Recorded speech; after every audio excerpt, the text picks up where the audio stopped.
Secretary Hagel will now make his opening comments. Minister Onodera, thank you. I am grateful for your hospitality as always, and I am grateful for an opportunity to be back in Tokyo. I also want to note and thank the Prime Minister for his time last night when we had an opportunity to meet and discuss many of these issues as well as other Asia-Pacific regional issues. Today, Minister Onodera and I had an opportunity to discuss a number of important issues important to our alliance. He has noted most of them, and these build upon our 2+2 meetings in Tokyo last October. My visit to Japan represents the halfway mark in my fourth trip to the Asia-Pacific in the last year. I came here from Hawaii, where I met with the 10 ASEAN defense ministers and will go next to China. Minister Onodera and I had the opportunity to discuss both visits in some detail. I commended Japan's capacity-building efforts in Southeast Asia, and we reaffirmed the importance of coordinating U.S.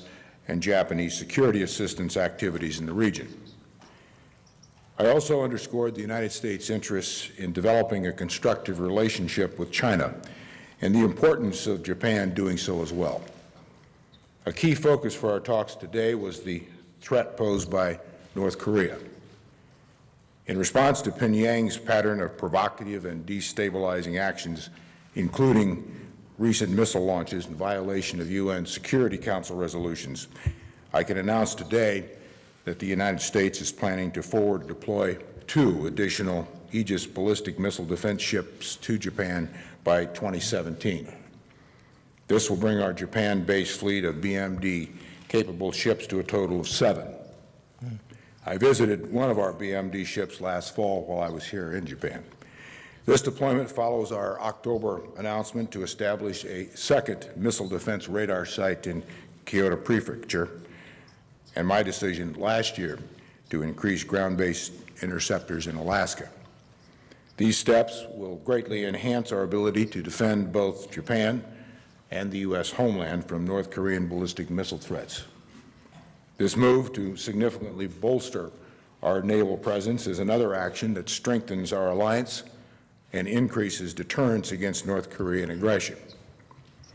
Building off of President Obama's recent meeting with Prime Minister Abe and President Park, today, Minister Onodera and I discussed ways to help deepen trilateral defense cooperation, including through the upcoming defense trilateral talks which will be held in Washington this month. Minister Onodera and I also discussed our plans for consolidation on Okinawa, and I thank the Minister for Japan's efforts in securing approval for the Futenma replacement facility's landfill permit. We look forward to the facility's construction beginning soon. I reaffirm the U.S. commitment to continue exploring ways to reduce the impact of our facilities on Okinawa and our desire to be a good neighbor.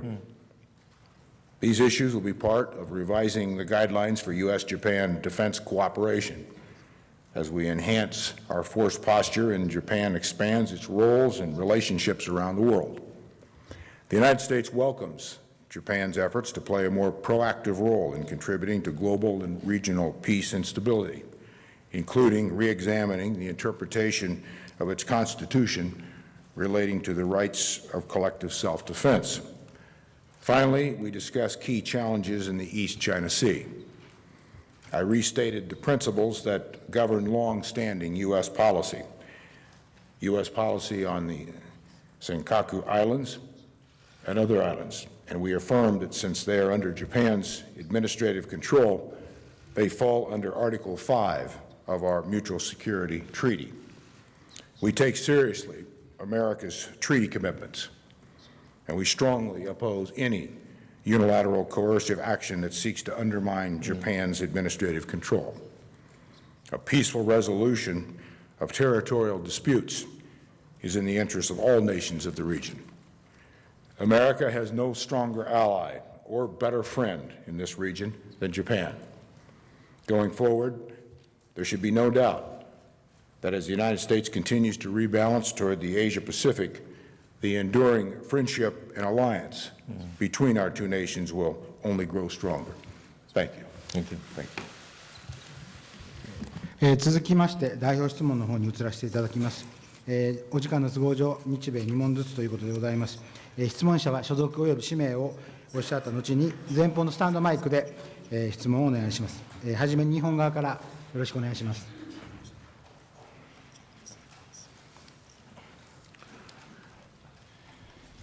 読売新聞の松下と申します。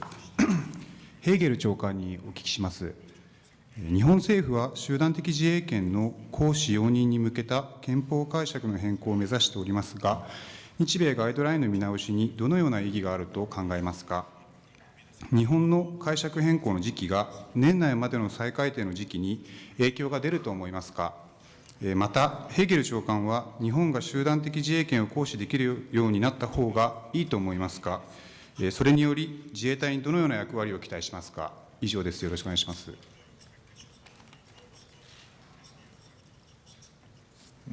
Thank you.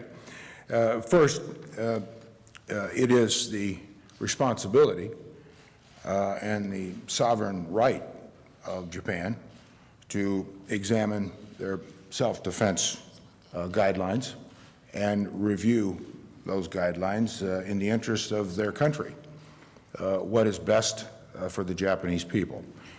We encourage and support that effort. And we believe the decisions made by the Japanese government on behalf of the Japanese people will continue to enhance and strengthen this important alliance between our two countries. First question from the American side, Dan DeLuce, AFP. First, to Secretary Hagel, are tensions with North Korea entering a particularly volatile stage? And are there indications that the regime is moving towards a major set of missile launches and even a nuclear test?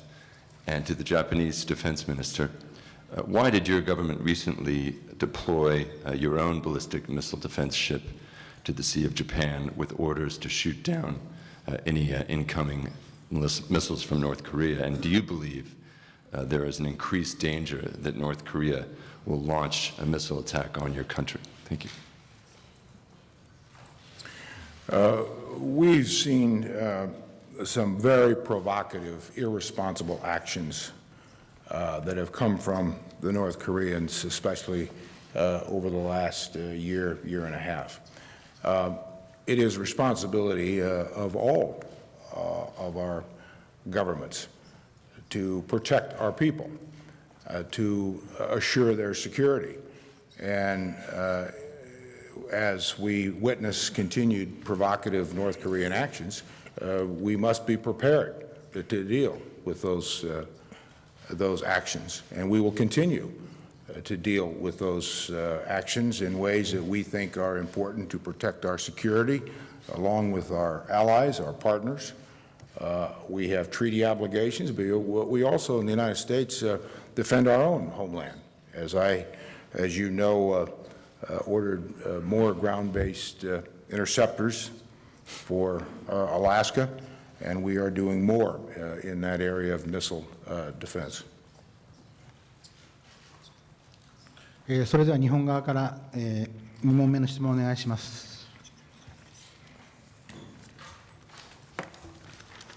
産経新聞社の小田と申します。よろしくお願いします。日米の両防衛大臣に、お伺いします。ヘーゲル長官はこの訪日の後に、中国を訪問されるということですけれども、そのアメリカがですね、リバランス政策を維持する中で、その中国は東シナ海に一方的に、防空識別圏を設定するなど海洋進出を図っております。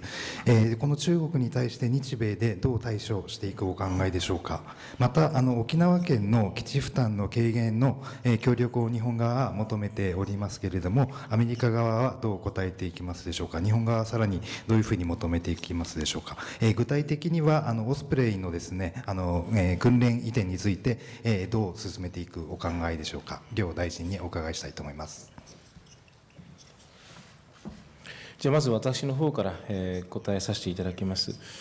中国が、最近軍事費を急激に増加をさせているということ、また東シナ海の防空識別区の一方的な設置のような、急速な活動を拡大しております。今日ヘーゲル長官と改めて東シナ海における力を背景とした現状変更の試みには反対をするということで一致をしたと思っております。私どもとしては、この東アジアの地域が今後とも平和で安定するためには、アメリカのリバランスが大変重要だと思っております。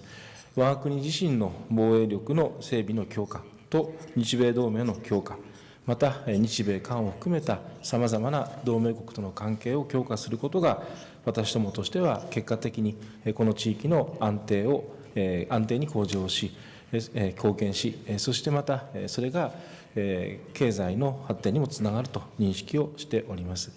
また沖縄の負担軽減につきましては、昨日も安倍総理の方からヘーゲル長官の方に言及がありましたように、沖縄の負担軽減のためにこれからも日米は協力して一致して行うということになるということであります。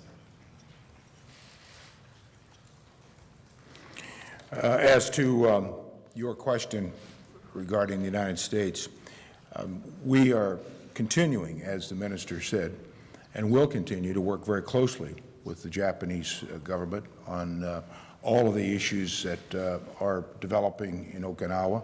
We were very pleased and appreciative that the government of Japan was able to complete the landfill permit, which allows us a very significant step forward in the Futenma replacement facility. We're making good progress. We'll continue to make progress. I think also it's important to note that when you consider the additional tangible resources and assets that the United States has been positioning here in the Asia-Pacific region, particularly in Japan, the P-8 that are flying out of Japan. We have just announced, as I did this morning, an additional 2 Aegis ballistic missile defense destroyers that will be assigned here. The Tippy-2 radar site, which will, the second, will be operational by the end of the year. Global Hawk will be in place later this year. The continued strengthening and deepening of our commitments here, not just with our treaty obligations with Japan, but the entire Asia-Pacific region, I think is pretty clear.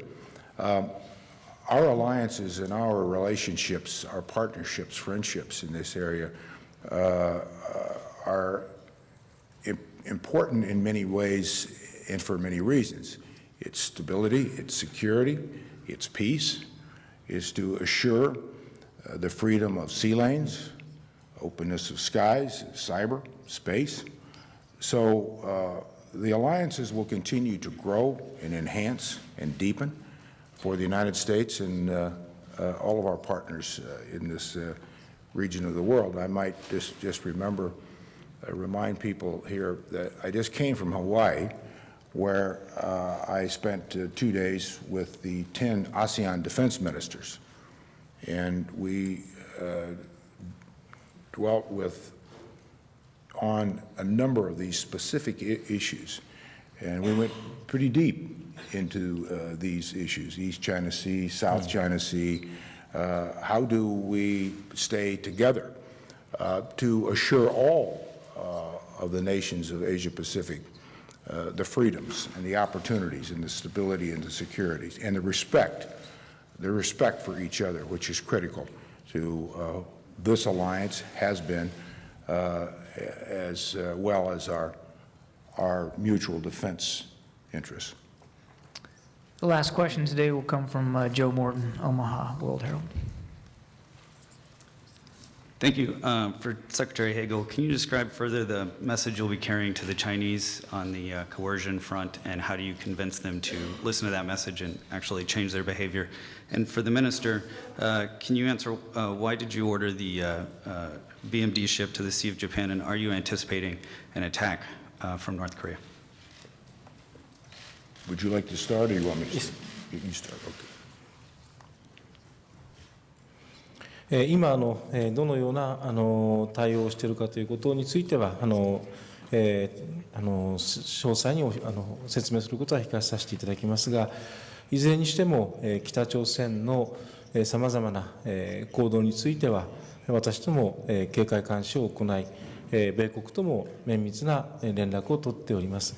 その中で日本の安全保障、そして東アジアの安全保障のために私どもとしては日本のイージスシステム、あるいはアメリカのイージスシステム、これが大変有効に機能すると思っております。今回、長官の方から BMD 対応ができるイージスをまた日本に2隻配備されるということは、この地域にとって重要なことだと思っております。Minister, thank you. As to the message I'll be carrying to China, I think first framing up the overall effort and objective of going to China. First, I'm going at the invitation of the Chinese Minister of Defense, and I look forward to spending time in China and having direct conversations with the leaders of China about many issues. Certainly, many, if not most, of those issues will revolve around the Asia-Pacific issues, the East China Sea, South China Sea, its neighbors, the continued dangerous and provocative actions of the North Koreans. Great powers have great responsibilities. And China is a great power.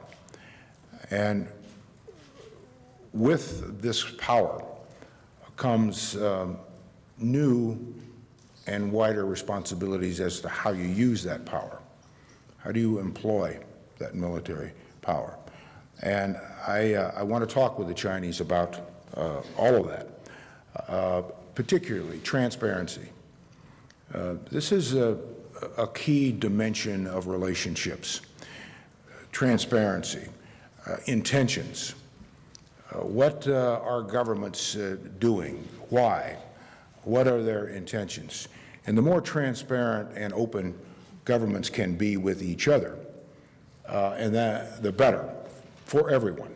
That avoids miscalculation, misinterpretation, misunderstanding, and hopefully that lowers the risks of conflict. Second, dialogue. Dialogue is important for many reasons. It doesn't solve the problem, but without dialogue, you will not solve a problem. You have to listen to each other, clearly state positions, talk plainly, directly, honestly with each other. If you do not, then issues will become further complicated and become more dangerous. I think, too, something else that I said here in the course of this conference that I'll be talking with the Chinese about is respect for their neighbors. Coercion, intimidation is a very deadly thing that leads only to conflict. All nations, all people deserve respect, no matter how large or how small. I think we are seeing some clear evidence of a lack of respect and intimidation and coercion in Europe today in what the Russians have done in Ukraine. We must be very careful, and we must be very clear, all nations of the world, that in the 21st century, this will not stand. You cannot go around the world and redefine boundaries and violate territorial integrity and sovereignty of nations by force, coercion, and intimidations, whether it's in small islands in the Pacific or large nations in Europe. And nations must be clear on this and speak plainly. It takes courage from leaders. So I want to talk with our Chinese friends about this. We have many common interests with the Chinese. I mentioned in my statement that we want to continue to build on our relationships. President Obama and President Xi have been very clear, especially on focusing more and more in the area of military-to-military relationships that we can do together. We are doing things together. We can do more things together. I also want to talk about opportunities with the Chinese. Where are opportunities to do more? Where are the opportunities for the Chinese to do more with their neighbors? Japan, South Korea, all the nations of this area.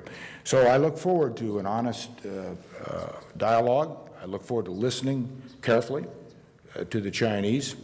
And only then do we help move forward with not just opportunities, but possibilities and the process in order to fulfill those prospects.